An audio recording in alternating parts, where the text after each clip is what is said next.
आइए शुरू करते हैं मैथ की कहानी। और आज का टॉपिक है लाभ और हानि।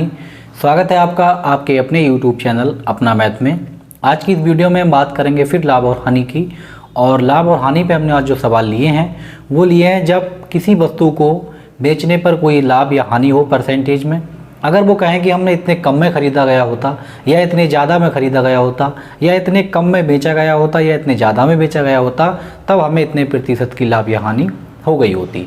तो कीमत पूछी जाएगी इसमें, या फिर आपसे बेचने का विक्रय मूल्य भी पूछ लिया जाएगा। तो इस टाइप के सवाल हम कैसे करेंगे इसी वीडियो में हम पूरी करेंगे। तो हर टाइप के सारे सवाल इसी वीडियो में आपको कराए जाएंगे, तो वीडियो आप लास्ट तक ज़रूर देखें। तो स्टार्ट करते हैं इसमें पहला क्वेश्चन। तो पहला क्वेश्चन है, कह रहे हैं किसी व्यक्ति ने एक घोड़ा 15% के लाभ से बेचा। यदि उसने इसे 25% कम में ख़रीदा होता और 60 रुपये कम में बेचा होता तो 32% का लाभ होता। अब हमें एक बात ध्यान रखनी है, जब भी लाभ का नाम आएगा आपको 100 में जोड़ के लिखना है, और हानि की जहाँ भी बात होगी आपको 100 में से घटा के लिखना है। अब ये कह रहा है एक व्यक्ति ने घोड़ा खरीदा। हमें नहीं पता घोड़ा कितने का है, लेकिन हमें एक बात पता है, हम कहीं भी अगर कोई चीज़ नहीं पता है लाभ हानि में इस टाइप के सवालों में, तो आप सीधे 100 मान लें। तो हमने मान लिया कि घोड़ा इसका जो है ये 100 रुपये का होगा। 100 रुपये का हमने मान लिया। अब ये कह रहे हैं इसने घोड़ा 15% के लाभ से बेचा। जब 15% के लाभ से बेचेगा तो 100 पे 15% यानी कि 15 रुपये, और सीधे आपको जोड़ के लिख देना है। तो इसने जब घोड़ा बेचा होगा तो ये बेचा होगा 115 रुपये का। अब ये कह रहे हैं यदि इसने इसे 25% कम में ख़रीदा होता, 100 रुपये का नहीं बल्कि 25% कम में। जैसी कम वाली बात आएगी आप 100 में से घटा के लिख लेंगे। तो कम में ख़रीदा होता इसका मतलब है 75 रुपये में ख़रीदा गया होता, तो हमने 25 रुपये इसके कम कर लिए। और कह रहे हैं इसको 32% का लाभ होता। कब? तब जब ये 60 रुपये कम में बेचता। अब यहाँ पे 32% का लाभ है, और जैसे ही लाभ का नाम आप सुनेंगे सीधे उसको 100 में जोड़ के लिख लेंगे। 132 और परसेंट के नीचे आप लगाएंगे 100। इसको कैलकुलेट कर लेंगे। 25 तिंगियाँ होते हैं 75 और 25 चौक 100। 4 से काटेंगे इसे, 4 तिंगियाँ 12, 4 तिंगियाँ 12। ये बना 33 गुणा 3 यानी 33 तिंगियाँ हो गए आपके 99। अब हम ये देखेंगे ये डिफरेंस कितना है इन दोनों के बीच में। तो इन दोनों के बीच में हमने डिफरेंस देखा तो 115 और 99 में ये डिफरेंस है आपका 16 के बराबर। और 16 का डिफरेंस कब आया है? जब हमने घोड़ा 60 रुपये कम में बेचा है। तो इस डिफरेंस की वैल्यू कितनी है? 60 रुपये के बराबर है। लेकिन हमें तो 16 की वैल्यू नहीं चाहिए थी, बल्कि हमने माना कितना है? 100। तो हमें 100 की वैल्यू चाहिए। 16 की वैल्यू 60 है, 100 की वैल्यू आपको निकालनी है। अगर हम इसको 4 से काट लें तो 4 चौक 16, और इसको काटेंगे 4 से तो ये हो जाएगा 15 बार। 4 में अगर हम 25 से गुणा कर लें तो 25 चौक होते हैं 100, तो 25 से गुणा आपको इधर भी करना पड़ेगी। तो 25 चौक 100, तो 100 की वैल्यू किसके बराबर हो गई? 25 पंजे 125 हासिल 12, 25 एकम 25 और 12 37। तो घोड़ा मिला आपका 375 रुपये का। बहुत सस्ता घोड़ा है, 375 रुपये इसकी कीमत है। और अगला क्वेश्चन है, कहना है पूजा 20% के लाभ पर एक घड़ी बेचना चाहती है। उसने वह घड़ी 10% कम में खरीदी और 30 रुपये कम में बेची, तो उसे 20% का लाभ होता है। तो घड़ी की लागत कीमत क्या है? हमें नहीं पता घड़ी कितने की है, लेकिन जब कुछ नहीं पता तो आपको इस टाइप के सवालों में 100 मान लेना है। हमने मान ली घड़ी की जो कीमत है वो 100 रुपये थी। हमने 100 मान लिया कि घड़ी की कीमत 100 रुपये है, लेकिन इनने बेची है लाभ पर। लाभ कितना हुआ है? 20% के लाभ पर। 100 की चीज़ है, 20% का लाभ है, सीधे आप जोड़ के लिखेंगे 120 रुपये। आगे फिर हमें कंडीशन दे रखी है, अगर 10% कम में खरीदी गई होती, 100 में नहीं बल्कि 10% कम में। तो 10% कम से मतलब है सीधे सीधे 90 रुपये की बात हो रही है। तो 90 रुपये में खरीदी गई होती और 30 रुपये कम में बेची गई होती, तो 20% का लाभ होता। लाभ कितना होता? 20% का। और जैसे ही लाभ का नाम आएगा सीधे आपको 100 में जोड़ के लिख लेना है। बस परसेंट के नीचे 100 लगा लिए, 2 जीरो से 2 जीरो कैंसिल, और 12 नेम कितने हो गए? 108। बस अब हम ये देखेंगे डिफरेंस कितने का है। तो इसमें डिफरेंस है हमारा 120 और 8 में 12 का। और ये 12 का डिफरेंस कब है, जब हमने 30 रुपये कम में घड़ी बेची है। तो 12 की वैल्यू 30 के बराबर है। अगर हम इसको 3 से काट लें तो 3 चौक 12 और 3 धाम 30। 4 की वैल्यू 10 के बराबर है, लेकिन हमें 4 की वैल्यू नहीं चाहिए, वैल्यू चाहिए हमें 100 की। तो 4 में हम किससे गुणा करें, जो 100 बन जाए, तो 25 से हम गुणा करेंगे, तो 25 से आपको गुणा इधर भी करना पड़ेगी। तो 25 की गुणा 10 से जब आप करोगे तो घड़ी की कीमत आई निकल के 250 रुपये। तो इस टाइप के सवाल बहुत ही बेहद आसान तरीके से आप इस टाइप से कर सकते हो। अगर आप XYZ मान के करोगे तो थोड़ा सा लंबा हो जाएगा, तो ये आसान तरीका है, आप इस टाइप से बहुत ही आसान तरीके से निकाल सकते हो। अभी और देखेंगे इसमें हम अलग अलग टाइप के सवाल, जिसमें हानि वगैरह ना होकर ज़्यादा में बेचा जाए या फिर लाभ हो जाए, तो उस टाइप के सवाल हम कैसे निकालेंगे अभी हम पूरी इसी वीडियो में बात करेंगे। और अगला क्वेश्चन है, कह रहे हैं एक व्यापारी एक वस्तु को 20% के लाभ पर बेचता है। यदि वह उसे 40% अधिक में खरीदता और 24 रुपये कम में बेचता तो उसे 20% की हानि होती, तो वस्तु का क्रय मूल्य बताइए। अब इसमें क्या है, हानि हो रही है, कैसे करेंगे हम, इसी टाइप से हो जाएगा ये भी कि एक व्यापारी ने खरीदी है, हमें कुछ नहीं पता लेकिन 100 ज़रूर पता है, तो हमने 100 मान लिया। अब ये क्या हुआ है 100 के साथ में कि 20% के लाभ पर बेचता है। 100 का 20% यानी कि 120 रुपये हो गया। आगे ये कह रहे हैं कि अगर ये 40% अधिक दाम पर खरीदता, 100 पर नहीं खरीदता बल्कि 40% अधिक दाम पर खरीदता, तो अधिक की बात हो रही है, तो सीधे सीधे ये कहना चाह रहे हैं कि भाई 140 रुपये की खरीदता।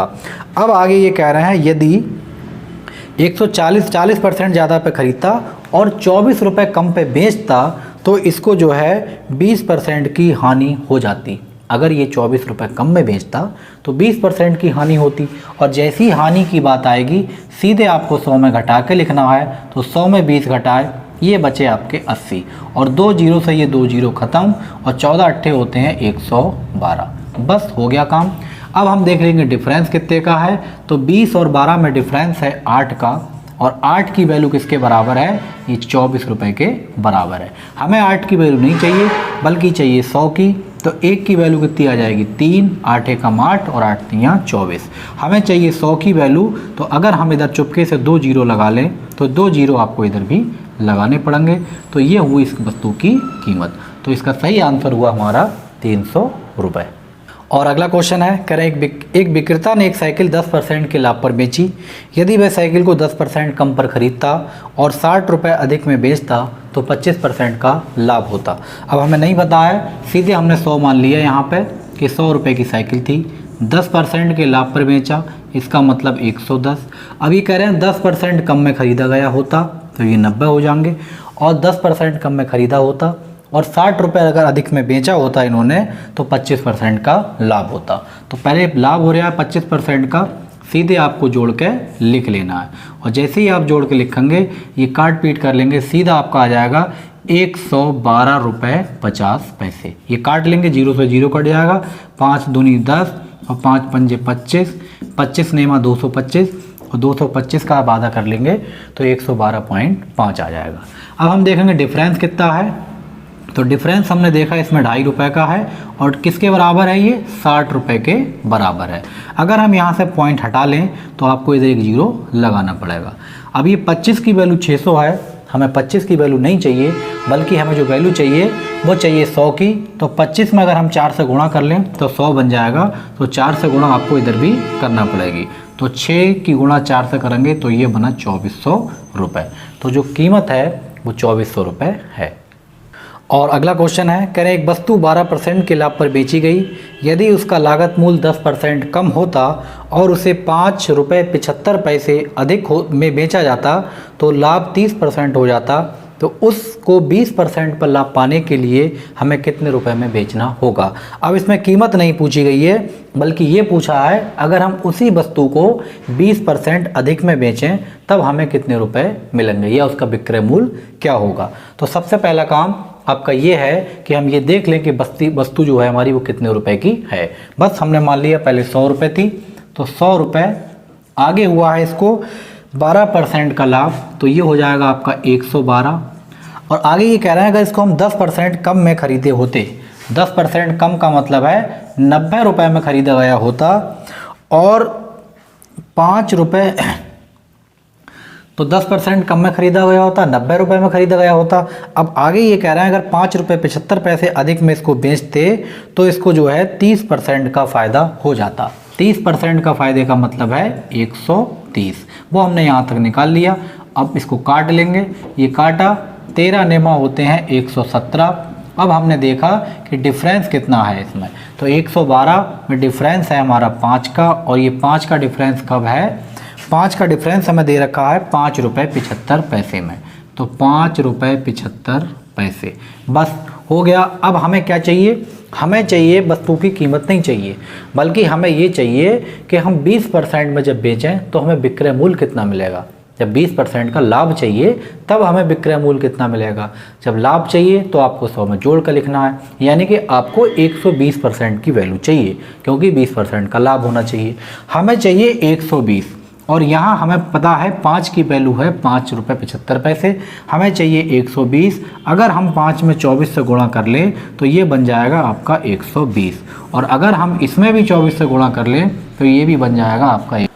तो इसकी हमने कर ली गुणा, ये गुणा करके आपका आ जाएगा 138 रुपये, और यही इसका सही आंसर हो जाएगा कि अगर हम इसको 138 रुपये में बेच दें तब आपको 20% का फ़ायदा हो जाएगा। अगर आपसे कीमत पूछी गई होती तब आप 120 की वैल्यू नहीं बल्कि आप 100 की वैल्यू निकालते और इसमें 20 से गुणा कर लेते तो 100 की वैल्यू आपकी आ गई होती। तो इस टाइप से इसका सही आंसर जो हुआ बिक्री मूल्य जिसमें हमें 20% का लाभ मिल जाए वो 138 रुपये होगा। और अगला क्वेश्चन है, कह रहे हैं एक व्यक्ति ने एक वस्तु खरीद कर 10% की हानि पर बेच दी। यदि 20% कम में खरीदता और 55 रुपये अधिक में बेचता तो 40% का लाभ होता। वस्तु की लागत कीमत क्या है। बिल्कुल इसी टाइप का सवाल, सीधे आप इसमें 100 मान लें, और 100 मानने के बाद ये कितना लाभ हुआ है, कह रहे हैं 10% की हानि पर बेच दी। 10% की हानि पर बेची है तो आपको घटा के लिखना है। आगे ये कह रहे हैं अगर 20% कम में खरीदता, 100 की नहीं खरीदता बल्कि 20% कम में खरीदता यानी 80 की खरीदता, और ये 55 रुपये अधिक में बेचता तो 40% का फ़ायदा होता। 40% का फ़ायदा मतलब 140। जैसे ही फ़ायदे की बात होगी सीधे आपको जोड़ कर लिख लेना है। ये काट लिया, ये आपका बना 112। अब हम डिफरेंस देखेंगे इसमें कितने का है, तो 90 और 112 में जो डिफरेंस है ये डिफरेंस है आपका 22 का, और 22 का डिफरेंस कब है, जब 55 रुपये की बात है। अगर हम इसको 11 से काट लें तो 11 दूनी 22 और 11 पंजे 55, यानी दो डिफरेंस जो है, दो की वैल्यू ये 5 के बराबर है तो एक की वैल्यू कितने के बराबर हो जाएगी, 2.5 के बराबर हो जाएगी। और अगर एक की वैल्यू 2.5 के बराबर है तो 100 की वैल्यू हमें चाहिए, तो अगर हम इसमें 100 से गुणा कर लेंगे तो एक की वैल्यू 2.5 थी तो 100 की वैल्यू कितनी हो गई, 250 रुपये हो जाएगी, और यही इस सवाल का सही आंसर हो जाएगा। और अगला क्वेश्चन है, कह रहे हैं एक व्यक्ति ने एक घोड़ा खरीदकर उसे 10% के लाभ पर बेच दिया। यदि उसने उस घोड़े को 20% कम में खरीदकर 10 रुपये अधिक में बेचा गया होता तो 40% का लाभ हो जाता। घोड़े की वास्तविक कीमत क्या है। बिल्कुल सेम सवाल है, इसी की तरह हमें करना है। तो घोड़े की कीमत नहीं पता है, आप सीधे 100 रुपये मान लें, और 100 रुपये मानने के बाद 10% के लाभ पर बेचा है, आप 110 लिख लें।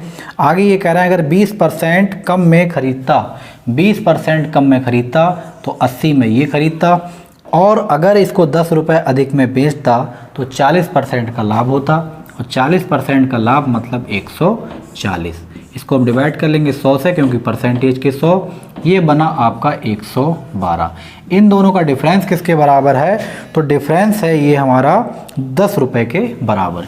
यहाँ डिफरेंस है 2 का, और 2 की वैल्यू 10 के बराबर है तो 1 की वैल्यू हो गई 5 के बराबर, और हमें चाहिए 100 की वैल्यू, तो यहाँ चुपके से आप 2 जीरो लगा सकते हैं, और जैसे ही आपने 2 जीरो इधर लगाए तो लगाने आपको इधर भी पड़ेंगे। तो घोड़े की जो कीमत है ये है आपकी 500 रुपये। तो इस टाइप के सवाल जो भी होंगे जिसमें कम या ज़्यादा वाले बेचे जाएंगे तो हम इस एंगल से बहुत ही आसान तरीके से कर सकते हैं। तो ये वीडियो आपको कैसी लगी कमेंट करके आप ज़रूर बताएं। वीडियो अगर अच्छी लगी है तो लाइक करें, शेयर करें, और अगर आप चैनल पर नए हैं तो चैनल को सब्सक्राइब जरूर कर लें। और आपने लाभ हानि की या मैथ के किसी और टॉपिक की वीडियो नहीं देखी हैं तो आप प्ले लिस्ट में जाके उन्हें भी देख सकते हैं। Thank you.